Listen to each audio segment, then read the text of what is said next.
Grybai. Atėjo ruduo. Neseniai nulijo ir miškas spindėjo lyg vaivorykštė. Po lietaus grybai šoko iš samanų pasižiūrėti saulutės. O vaikai susiruošė grybauti. Vaikai, grybai dygsta, pareiškė Arnas. eikim visi grybauti. Vaikai pasigriebė pintines, nuskuodė į mišką. Ei, grybai, baravykai, Sušuko baravykas pulkaunykas. vaikai ateina, slėpkitės, kur kas galit. Tuojau baravykai pasislėpė, kuris sugebėjo. Vieni apsiklojo samanomis, kiti palindo po lapais. O radau raudoną grybą su baltais taškeliais. Sušuko Rokas. Mesk lauk šitą nuodingą grybą, tai musmirė. Paaiškino Ema. Gerai. Ei, aš radau medėlę. Pasakė Arnas.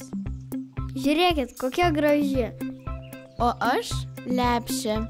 Mano dar gražesnė. Ne, gražiausias raudonviršis. Tvirtino Kamilė. Pažiūrėkit, jei netikit.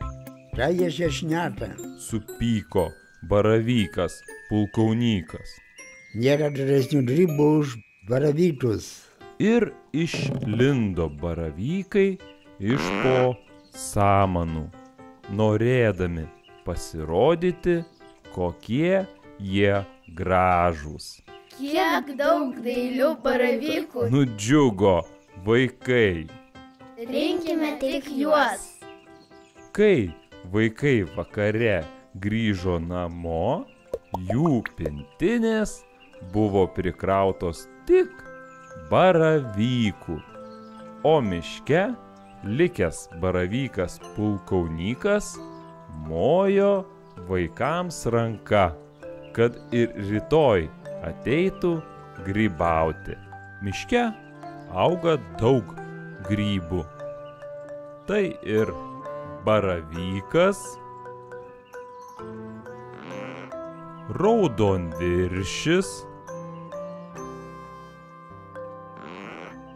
ūmėdė, voverė, voveraitė, lepšė, rudmėsė, kazlėkas,